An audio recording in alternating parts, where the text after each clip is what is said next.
everyone, today I'm going to talk to you about the latest version 4.3 and the Eevee's glow effect. How do you turn it on? Let's first take a look. Ever since Eevee was upgraded to version 4.2, a lot of things have changed, including the options and menus inside. One of them is ray tracing, which is now a bit different from the previous AO.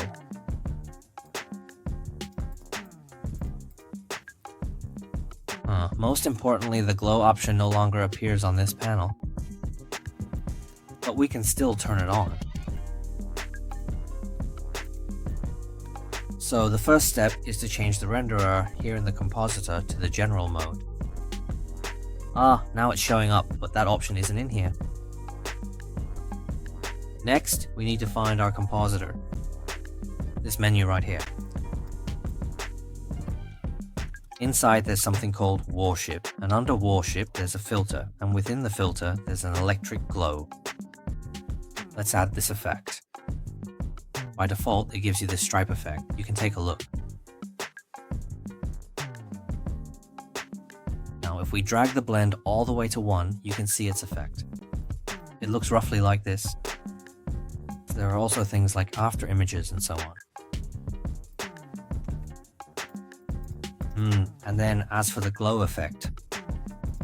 So, about this glow effect. It's actually a relatively new option in the compositor. Previously, there were probably only these 4 options below. In the earliest versions, there wasn't a glow effect here. When we wanted to add glow to the cycles renderer, we might have used this fog glow, but how should I put it? I've tested it on 2 computers, and it's relatively laggy. You can see that when I turn this off. When you drag it, it becomes really laggy. So we can basically say that we shouldn't use this fog glow at all. You can use the other options instead. None of those will lag. As for this glow effect, it's pretty similar to the previous one, but after enabling it, the default settings don't quite look the same as before, so we need to make some adjustments. As for the threshold, usually we just leave it at the default. If you lower this value, the whole screen will have this glowing effect. If you increase it, on the other hand, the effect becomes smaller. This threshold setting also appeared in the old panel. And what about the size? This refers to the size of the glow effect. It's not recommended to set it too small, because if you do, it loses that sense of transition. Usually it's set to 6 or above, around 6 to 9. And for this value, we can keep it at around 1 or 1.5 for now. For some large scenes, like when we use a sky sphere, the sky might look unnatural. In this case, we need to add a color blend and then blend the colors. First, connect the render layer to the first slot. Then connect the glare effect to the second slot. For the blend in the middle, we use the variable mode. This way, we can further limit the size of the glow, making the effect softer, unlike over here. It won't look weird or strange. Similarly, we can also precisely set this particular value to around 5, and then drag the size all the way up to its maximum. It might not be very noticeable here, but in scenes with strong light it will be more obvious, so let's set it to about 1.5. It's best to use this coefficient. Generally control it between 0.25 and 0.5. That way, it will look more natural.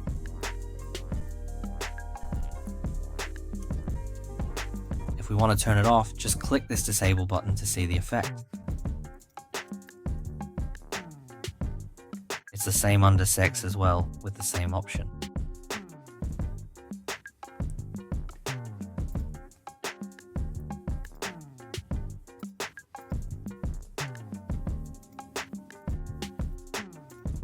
It might not be very clear here because the fog is quite thick. You can download the official demo file to take a look. I'm using my own files here.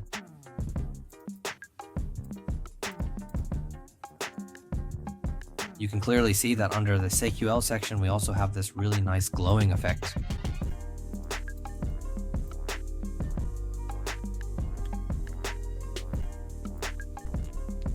Ah, and remember, don't use this 5 yuan one anymore. With this dot cloud, it basically just gets stuck.